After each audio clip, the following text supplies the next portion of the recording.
मित्रों नमस्कार, मैं हूं शिव मिश्रा और आप देख रहे हैं रुद्र आईएएस चैनल।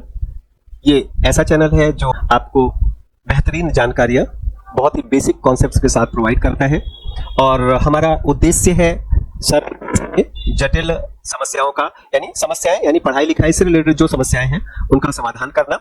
आज का जो हमारा टॉपिक है वो है ब्रिटिश पीरियड में किस प्रकार सिविल सर्विसेज का डेवलपमेंट हुआ।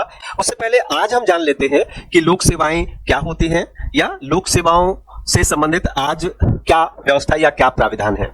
तो मित्रों मैं आपको बताना चाहता हूं कि भारत में जो सर्विसेज होती हैं, सर्विसेज का मतलब नौकरियां या सेवाएं, कुल 3 प्रकार की होती हैं। इसमें 3 प्रकार जब मैं कह रहा हूं तो मेरा ऐसे सरकारी नौकरियों से है। भारत में सरकारी नौकरियां 3 प्रकार की होती हैं। पहली नौकरी को हम कहते हैं मिलिट्री सर्विस या सैन्य सेवा कहते हैं। इसके जरिए आप सेना में जॉब कर सकते हैं, सेना में जा सकते हैं। यहाँ हमारे भारत में आप अच्छी तरह से जानते हैं कि सैन्य सेवाओं में सैनिकों की भर्ती की जाती है। इसके अलावा जो कमांडिंग ऑफिसर्स होते हैं उनके लिए एग्जाम अलग यूपीएससी कंडक्ट कराती है, चाहे वह एनडीए के माध्यम से हो और चाहे सीडीएस के माध्यम से हो। इसके बाद जुडिशियल सर्विसेज होती हैं। जुडिशियल सर्विसेज से रिलेटेड जो भी परीक्षा होती है, जो एग्जाम होता है, यानी जुडिशियरी में एंट्रेंस का एग्जाम हमारे देश में हाई कोर्ट्स के द्वारा लिया जाता है। हाई कोर्ट्स ही जुडिशियल सर्विस में कैंडिडेट्स को रिक्रूट करते हैं। ओके, और फिर उन्हें तरह तरह के पदों पर जैसे सबऑर्डिनेट जज या सेशन जज, डिस्ट्रिक्ट जज, इसके अलावा ऊपर जाकर के हाई कोर्ट में और सुप्रीम कोर्ट में जज इसी चैनल के थ्रू आते हैं। तो ये दूसरी सर्विस है जिसको हम जुडिशियल सर्विस कहते हैं। अच्छा, अब कोई भी सर्विस जो मिलिट्री सर्विस ना हो और जुडिशियल सर्विस भी ना हो, ऐसे सर्विस को हम सिविल सर्विस या लोक सेवा के नाम से जानते हैं। तो भारत में जो लोक सेवाएं हैं यानी public civil services, okay, Bharat में जो सरकारी लोक सेवाएं हैं वो 3 प्रकार की होती हैं, जैसा कि आप जानते हैं। पहली सर्विस को हम ऑल इंडिया सिविल सर्विस कहते हैं। ऑल इंडिया सिविल सर्विस यानी अखिल भारतीय लोक सेवा। अखिल भारतीय लोक सेवाओं में कुल 3 सेवाएं आती हैं। एक को हम कहते हैं आईएएस, ये ऑल इंडिया सर्विस है। इसके अलावा दूसरा होता है आईपीएस, ये दूसरी सर्विस है। और तीसरा होता है IFS यानी Indian forest service, Indian administrative service, Indian police service और इंडियन फॉरेस्ट सर्विस। इन्हें हम अखिल भारतीय सेवा कहते हैं। जब हम अखिल भारतीय सेवा कहते हैं तो इसका मतलब होता है कि ये केंद्र और राज्य की सीमाओं का जो बंधन होता है उसके बियॉन्ड यानी उसके परे है। इसका कहने का मतलब ये हुआ कि एक आईएएस अपनी सर्विस सेंट्रल गवर्नमेंट को भी दे सकता है और जरूरत पड़ने पर स्टेट गवर्नमेंट को भी दे सकता है।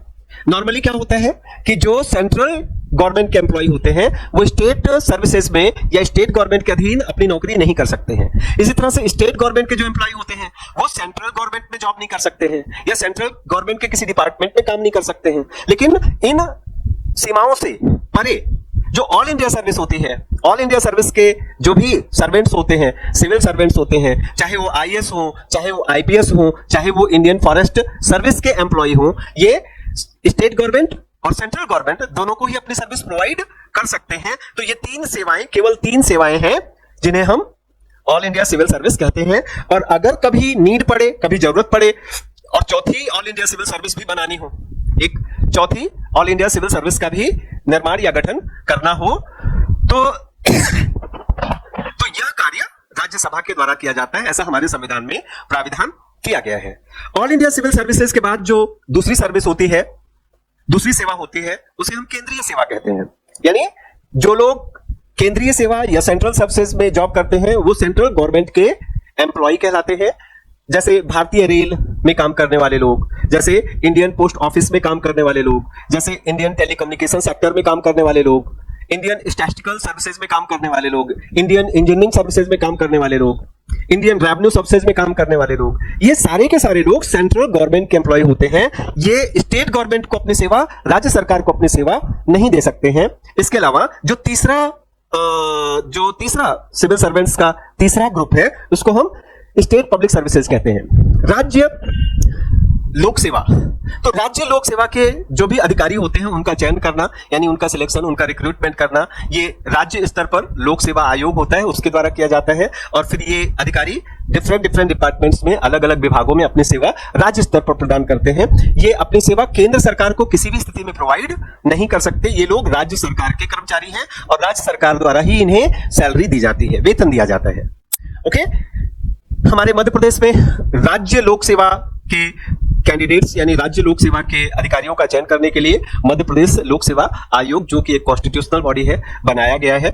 इसके अलावा सबऑर्डिनेट सर्विसेज होते हैं। सबऑर्डिनेट सर्विसेज में जैसे क्लास 3 के सर्विसेज हो गए, या बहुत सारे इंस्पेक्टर के सर्विसेज हो गए, असिस्टेंट ग्रेड के सर्विसेज हो गए, क्लर्कियल ग्रेड के सर्विसेज हो गए, स्टेनो, टाइपराइटर, इस तरह के सर्विसेज हो गए। ये क्लास 3 की सर्विसेज यानी सबऑर्डिनेट सर्विसेज कहलाती है। तो अलग अलग स्टेट्स में इनके लिए अलग अलग प्रोविजन किया गया है। सेंट्रल लेवल पर, केंद्रीय स्तर पर एक रिक्रूटिंग एजेंसी है जिसे हम स्टाफ सिलेक्शन कमीशन के नाम से जानते हैं, यानी स्टाफ चयन आयोग के नाम से, या शॉर्ट में एसएससी कहते हैं। सेंट्रल लेवल पर वो चयनित करता है, और स्टेट पर हर स्टेट की अपनी अपनी अलग अलग अधीनस्थ सेवा चयन एजेंसीज है। जैसे हमारे मध्य प्रदेश में एक प्रोफेशनल एजुकेशन बोर्ड बनाया गया, पीईबी, जिसका पुराना नाम व्यापम है। ये स्टाफ का सिलेक्शन करता है, जिसके द्वारा चयन किए गए स्टाफ विभिन्न विभागों में अपनी सेवा देते हैं। ये आज का पोजीशन है। अगर मैं कॉन्स्टिट्यूशन में इन सर्विसेज, सिविल सर्विसेज की बात करूं तो हमारे संविधान का जो भाग 14 है, भाग 14 सिविल सर्विसेज से रिलेटेड है, यानी लोक सेवा और लोक सेवकों से संबंधित भाग है संविधान का भाग 14। और इसमें अनुच्छेद 315 से लेकर के और 323 तक, यानी आर्टिकल 315 से लेकर के आर्टिकल 323 तक तमाम प्रोविजन, तमाम प्रावधान किए गए हैं सिविल सर्वेंट से रिलेटेड। अब ये तो आज की व्यवस्था हो गई। कुछ बातें अगर मैं आपको और बताना चाहूं तो हमारे यहां आज जो इंडियन सिविल सर्विस, जिसको हम मुख्य यानी मेन सर्विस कहते हैं, जो सबसे मुख्य सेवा होती है, उसे हम आईएएस के नाम से जानते हैं। सबसे बड़ी सर्विस होती है आईएएस। ओके, तो जो आईएएस यानी इंडियन एडमिनिस्ट्रेटिव सर्विसेज है, इंडियन एडमिनिस्ट्रेटिव सर्विसेज में जाने के लिए यूपीएससी द्वारा एक एग्जाम हर साल कंडक्ट किया जाता है, यूनियन पब्लिक सर्विस कमीशन द्वारा। उस एग्जाम में जो भी कैंडिडेट अपीयर होना चाहते हैं, सबसे पहली चीज उसकी मिनिमम एज 21 ईयर कंप्लीट होनी चाहिए, 21 वर्ष की आयु कंप्लीट होनी चाहिए, और अधिकतम उम्र सामान्य वर्ग के लिए 32 वर्ष की आयु है। सामान्य वर्ग के लिए ही इसमें 6 अटेम्प्ट्स यानी 6 बार सामान्य वर्ग का जो एस्पिरेंट है, जनरल कैटेगरी का जो एस्पिरेंट है, वो 6 बार ये एग्जाम दे सकता है, यानी 6 अटेम्प्ट्स का प्रोविजन किया गया है। ओके, ऐसे स्टेट्स के अपने अलग अलग नॉर्म्स होते हैं। हमारे मध्य प्रदेश लोक सेवा आयोग में ये जो भी स्टेट सिविल सर्विसेज होती हैं, उनके लिए मिनिमम एज 21 ईयर 21 वर्ष और मैक्सिमम एज 40 ईयर्स की 40 वर्ष की रखी गई है। इन सभी, चाहे सेंटर हो या स्टेट हो, सभी स्तरों पर एज में कैटेगरी वाइज रिलैक्सेशन भी मिला हुआ है। जैसे ओबीसी के लिए या एससी एसटी के लिए अलग अलग रिलैक्सेशन भी मिला हुआ है। अगर हम क्वालिफिकेशन की बात करें तो minimum qualification should be graduate. The candidate who is appearing in exam should be graduate. वो किसी भी यूनिवर्सिटी से मान्यता प्राप्त विश्वविद्यालय से उसे ग्रेजुएट या उसके पास बैचलर डिग्री होनी चाहिए। कुछ पद होते हैं जिनके लिए कुछ और terms conditions, physical terms conditions भी, हाइट्स वगैरह से रिलेटेड कंडीशंस भी हो सकती हैं। तो ये तो रही आज की जो हमारी सिविल सर्विस है उससे रिलेटेड प्रावधान या उससे रिलेटेड बातें। ओके, अब हम बात करते हैं कि आज जो हमारी सिविल सर्विस है, इंडियन पब्लिक सर्विसेज है, इंडियन सिविल सर्विसेज है, इनका डेवलपमेंट कैसे हुआ, एक क्रोनोलॉजिकल ऑर्डर में इनका विकास किस तरह से हुआ। जब हम इस बात की चर्चा करते हैं तो इसमें सबसे पहले जो प्रोविजन आता है, इसमें सबसे पहले जो प्रावधान आता है वो आता है, सबसे पहला प्रयास है लॉर्ड कॉर्नवालिस का। लॉर्ड कॉर्नवालिस बंगाल के दूसरे गवर्नर जनरल थे। लॉर्ड कॉर्नवालिस को भारत में लोक सेवाओं का जनक भी कहा जाता है। He is also known as the father of civil services in India. उन्होंने सिविल सेवाओं के पूर्ण यूरोपीयकरण की नीति का पालन किया।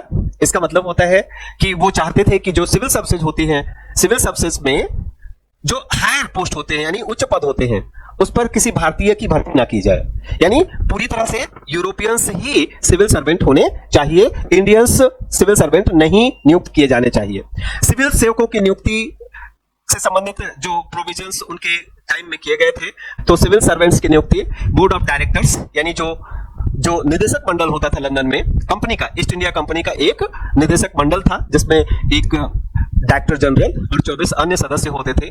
तो 25 लोगों का एक बोर्ड ऑफ डायरेक्टर्स होता था जो कंपनी के सभी मामलों पर पूरा नियंत्रण रखता था, यही कंपनी की पॉलिसी डिसाइड करता था। इसी के द्वारा कंपनी में काम करने वाले उच्च अधिकारियों की नियुक्ति भी की जाती थी बिना किसी परीक्षा के, यानी कोई एंट्रेंस एग्जाम नहीं लिया जाता था। ओके,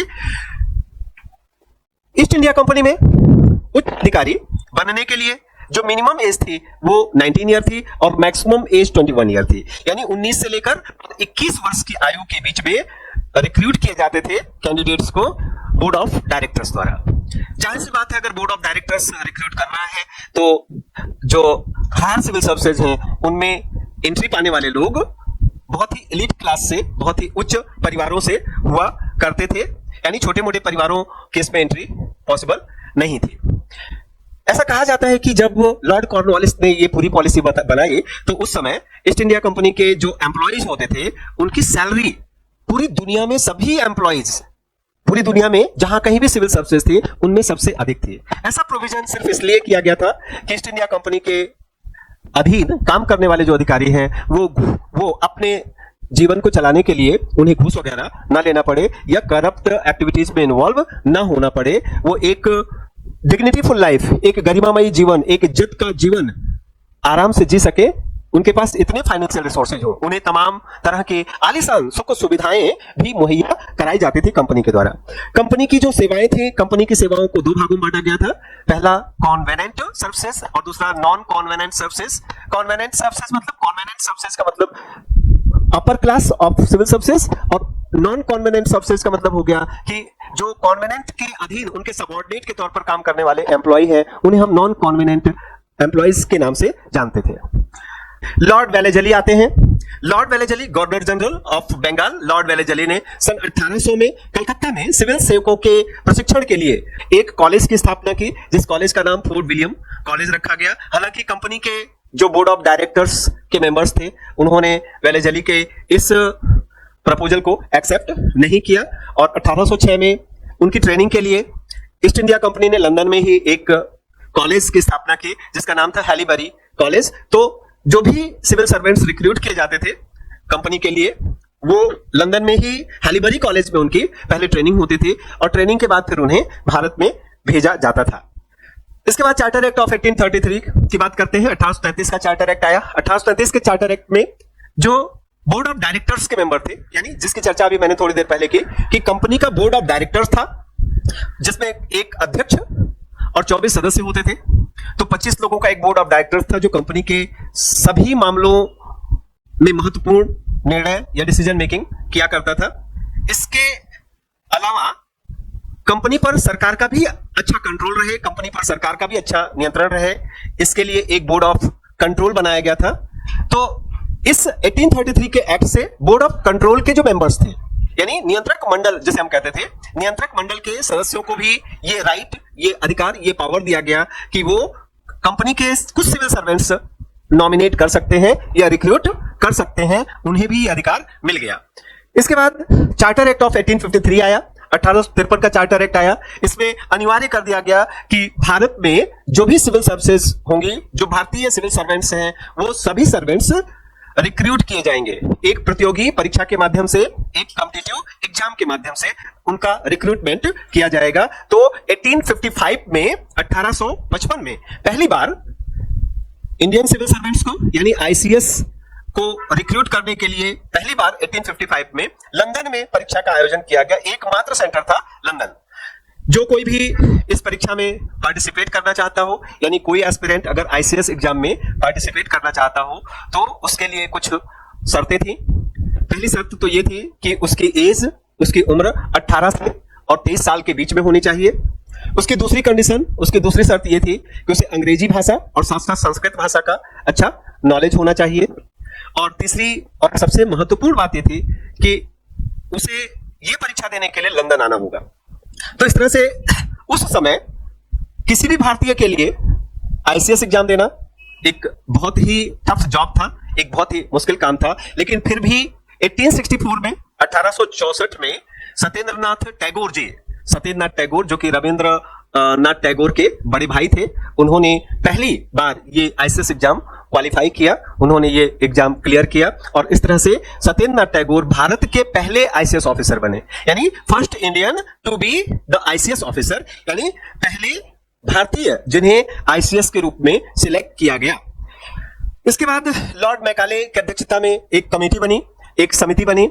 ये 1853 का जो एक्ट था उसी के प्रोविजंस को, यानी उसमें जो प्रोविजन किए गए थे उन प्रोविजंस को पूरा करने के लिए, उन प्रोविजंस को कैसे लागू किया जा सकता है, इस पर रिपोर्ट देने के लिए लॉर्ड मैकाले की अध्यक्षता में एक कमेटी यानी एक समिति बनाई गई, जिसे मैकाले कमेटी के नाम से या committee on Indian civil services, committee on ICS के नाम से भी जाना जाता है। इस समिति ने कुछ प्रोविजन किए कि हैलीबरी कॉलेज में प्रवेश के लिए, यानी वो कॉलेज जहां से ट्रेनिंग लेकर के आईसीएस ऑफिसर्स को रिक्रूट किया जाएगा, उसमें प्रवेश के लिए 18 से 25 वर्ष की आयु निर्धारित की गई। और समिति ने सुझाव दिया कि उम्मीदवारों का जो चयन है वो प्रतियोगी परीक्षा के माध्यम से किया जाए। और 1856 में बोर्ड ऑफ कंट्रोल ने अपनी पहली परीक्षा आयोजित की और 1864 में सत्येंद्रनाथ टैगोर को पहले भारतीय आईसीएस के रूप में चुना गया। इसके बाद इंडियन सिविल सर्विस एक्ट आया 1861 में। 1861 तक जो ईस्ट इंडिया कंपनी का शासन था वो खत्म हो चुका था और ईस्ट इंडिया कंपनी की जगह ले ली थी ब्रिटिश क्राउन ने। तो भारत में अंग्रेजी शासन शुरू हो गया था, यानी ब्रिटिश गवर्नमेंट का शासन शुरू हो गया था। तो उसी समय ये इंडियन सिविल सर्विस एक्ट आया 1861 में। इसमें प्रोविजन किया गया, इसमें यह प्राविधान किया गया कि कोई भी व्यक्ति, चाहे वह भारतीय हो या यूरोपीय हो, वो किसी भी पद पर नियुक्त किया जा सकता है। इसका मतलब हुआ कि इससे पहले यह प्रोविजन था कि जो कॉन्वेनेंट सबसेज होती है, कॉन्वेनेंट सबसेज में किसी भी भारतीय की नियुक्ति नहीं की जा सकती, यानी इंडिया में जो भी सिविल सबसेज थे उनमें उच्च पदों पर भारतीयों की नियुक्ति नहीं की जा सकती। लेकिन 1861 के इस एक्ट में यह प्रोविजन कैंसिल कर दिया गया और यह प्राविधान किया गया कि कोई भी भारतीय किसी भी पद पर नियुक्त किया जा सकता है। तो ये एक महत्वपूर्ण डेवलपमेंट था। इसके बाद स्टेटरी सिविल सर्विस आया, यानी वैधानिक लोक सेवा। इसमें यह प्राविधान किया गया कि जो कॉन्वेनेंट सिविल सर्विसेज हैं उनका पांचवां हिस्सा इंडियंस के द्वारा फिल किया जाना चाहिए। यानी पांचवां हिस्सा का मतलब हो गया कि जो 100 में से 20 आईसीएस ऑफिसर्स, 20 अधिकारी भारतीय होने चाहिए। इस तरह से ऐसा कह सकते हो कि 20% सीट्स इंडियंस के लिए इस स्टेटरी सिविल सर्विस एक्ट के द्वारा, जो कि 1879 में आया, इसके द्वारा 20% सीट्स इंडियंस के लिए रिजर्व किया गया। 1886 का साल आता है जिसमें एचेसन कमीशन बना। तो इसने क्या किया, एचेसन कमेटी ने, इसने भारत की सिविल सेवाओं को 3 श्रेणियों में विभाजित किया। पहली सर्विस इंपीरियल सर्विसेज, दूसरी सर्विस प्रोविंशियल सबसेस और तीसरी सबऑर्डिनेट सबसेस। इंपीरियल सबसेस को आप सेंट्रल गवर्नमेंट के सबसेस भी कह सकते हो, यानी इंपीरियल सबसेस में जो लोग रिक्रूट किए आते थे वो सेंट्रल गवर्नमेंट के लिए काम करते थे। इसके अलावा प्रोविंशियल यानी प्रांत स्तर पर प्रोविंशियल सबसेस थे और सबऑर्डिनेट सबसेस थे, इन दोनों के अधीन काम करने वाले जो लोअर स्टाफ होता है उसके लिए। एचएसएन कमेटी ने सिफारिश की कि उस परिषद के पास ये राइट होना चाहिए, ये अधिकार होना चाहिए कि वो भारत के संपूर्ण सिविल सेवा या लोक सेवा पर अपना नियंत्रण कर सके, भर्ती के मानदंड वही तय कर सके, एक्सेट्रा। इसके बाद इस्लिंगटन कमेटी आती है। इस्लिंगटन कमेटी 1912 में, इसमें लॉर्ड इस्लिंगटन की अध्यक्षता में एक लोक सेवा आयोग ने भारतीय करण के मुद्दे की जांच की, मतलब इस मुद्दे की जांच की क्या इंडियन सिविल सर्विसेज में इंडियंस को एंट्री दी जानी चाहिए। आयोग ने भारतीय सिविल सेवा तक पहुंचने के लिए 2 तरह के चैनल का समर्थन किया। उसने कहा एक परीक्षा एग्जाम इंग्लैंड में होना चाहिए सभी के लिए, और दूसरा एक एग्जाम भारत में होना चाहिए केवल भारतीयों के लिए। इसने भारत सरकार के तहत सेवाओं को वर्ग 1 और वर्ग 2 यानी क्लास 1 और क्लास 2 में विभक्त किया। इसके बाद गवर्नमेंट ऑफ इंडिया एक्ट आया 1919, भारत शासन अधिनियम 1919 आया। इसमें इंडियन सिविल सर्विसेज को 3 भागों में या 3 समूहों में वर्गीकृत किया। एक को कहा गया ऑल इंडिया सिविल सर्विसेज, दूसरे को कहा गया प्रोविंशियल सर्विसेज और तीसरे को कहा गया सबऑर्डिनेट सर्विसेज। 1922 में सिविल सेवा आयोग की देखरेख में इलाहाबाद में पहली बार फर्स्ट टाइम इंडिया में सिविल सर्विसेज के लिए एंट्रेंस एग्जाम आयोजित किया गया, कंडक्ट कराया गया। कहां, पहला सेंटर भारत में रखा गया इलाहाबाद को। इसके बाद ली कमीशन, ये बहुत महत्वपूर्ण कमीशन है, ली कमीशन ऑफ 1923। ली कमीशन 1923 में आया। 1 अक्टूबर 1926 को ली कमीशन की रिपोर्ट के आधार पर एक लोक सेवा आयोग की स्थापना की गई और रॉस बार्कर को इस लोक सेवा आयोग का अध्यक्ष नियुक्त किया गया। यही संस्थान आगे चलकर यूनियन पब्लिक सर्विस कमीशन के रूप में डेवलप हुआ। आयोग ने मुख्य सेवाओं को 3 श्रेणियों में वर्गीकृत करने की सिफारिश की, वही all India civil services, central services and provincial services. आयोग ने यह भी सलाह दी कि राज्य सचिव को, यानी जो सेक्रेटरी ऑफ स्टेट है, जो भारतीय मामलों के मंत्री हैं ब्रिटेन में, उन्हें संपूर्ण ऑल इंडिया सिविल सर्विसेज की नियुक्ति और उनके प्रबंधन का अधिकार उनके पास होना चाहिए। इसके बाद गवर्नमेंट ऑफ इंडिया एक्ट 1935 आया, भारत शासन अधिनियम 1935 आया। गवर्नमेंट ऑफ इंडिया एक्ट 1935 के अंतर्गत संघ के लिए एक लोक सेवा आयोग और प्रत्येक प्रांत में एक राज्य लोक सेवा आयोग के गठन का प्राविधान किया गया। इस अधिनियम के तहत प्रांतीय स्वायत्तता की शुरुआत के फलस्वरूप केवल 3 सेवाएं यानी भारतीय सिविल सेवा, भारतीय पुलिस सेवा और भारतीय चिकित्सा सेवा। यहां ये इंपॉर्टेंट रहेगा कि आज जो है वो ऑल इंडिया सिविल सर्विसेज में आज भी 3 सेवाएं हैं। एक इंडियन एडमिनिस्ट्रेटिव सर्विस यानी IAS, दूसरा आईपीएस इंडियन पुलिस सर्विस और तीसरा आईएफएस यानी इंडियन फॉरेस्ट सर्विस। लेकिन इस अधिनियम यानी भारत शासन अधिनियम में जो 3 ऑल इंडिया सिविल सर्विसेज की बात की गई थी उसमें आईएएस आईपीएस तो था, लेकिन इसके अलावा एक इंडियन मेडिकल सर्विसेज की बात की गई थी, उसमें इंडियन फॉरेस्ट सर्विसेज नहीं था, इंडियन मेडिकल सर्विसेज की बात की गई थी। और बाकी सभी सेवाएं जैसे भारतीय कृषि सेवा, भारतीय पशु सेवा, शैक्षणिक सेवा या शिक्षा सेवा, इंजीनियर सर्विसेज, इंजीनियरों की सेवा, ये सब कुछ प्रांतीय सूची में डाल दिया गया। इनकी नियुक्ति का प्राविधान प्रांतों को करना था। तो इस तरह से भारत में लोक सेवाओं का क्रमिक विकास हुआ। 26 जनवरी 1950 को जब हमारा देश का संविधान लागू हुआ, उस दिन भारत की जो सिविल सर्विस की सबसे बड़ी रिक्रूटिंग एजेंसी यानी यूनियन पब्लिक सर्विस कमीशन है, यूनियन पब्लिक सर्विस कमीशन को संविधान के तहत संवैधानिक दर्जा प्राप्त हुआ। और इसके बाद की जो स्थिति है वो मैं सबसे पहले ही आपसे इस वीडियो की शुरुआत में ही डिस्कस कर चुका हूं। तो उम्मीद करता हूं कि जो भी जानकारियां मैंने दी इंडियन सिविल सर्विसेज के डेवलपमेंट से रिलेटेड, वो जानकारियां आपके लिए काफी महत्वपूर्ण है। और इस सेशन से कई सारे प्रश्न, कई सारे क्वेश्चन ऐसे बनते हैं कि जैसे एचेसन कमेटी का संबंध किससे है, या ली कमीशन का संबंध किससे है, या जो लॉर्ड मैकाले थे, लॉर्ड मैकाले ने सिविल सर्विसेज पर अपनी रिपोर्ट कब दी, या भारत में पहली बार आईसीएस एग्जाम कहां कंडक्ट कराया गया। इस तरह से बहुत सारे छोटे छोटे फैक्ट्स बनते हैं जो विभिन्न प्रतियोगी परीक्षाओं के लिए काफी इंपॉर्टेंट है। उम्मीद है ये वीडियो आपके लिए लाभप्रद होगा। इसी के साथ ये सेशन को यहीं एंड करते हैं। धन्यवाद, नमस्कार, जय हिंद, जय भारत। अगर आपने अभी इस चैनल को सब्सक्राइब नहीं किया हो तो प्लीज चैनल को सब्सक्राइब कीजिए, इसे ज्यादा से ज्यादा लाइक कीजिए। और इसके अलावा कुछ कंटेंट जो आपको ऐसा लगता है कि इस पर डिटेल में चर्चा होनी चाहिए तो प्लीज कमेंट बॉक्स में उसको लिखें। वैसे हम अपनी तरफ से रेगुलर कोशिश करेंगे कि पूरा जो कॉम्पिटिटिव एग्जाम्स में जितने भी टॉपिक्स होते हैं किसी भी सब्जेक्ट से रिलेटेड हो, वो एक एक करके आपके सामने समय समय पर हम प्रस्तुत करते जाएं। तो जय हिंद।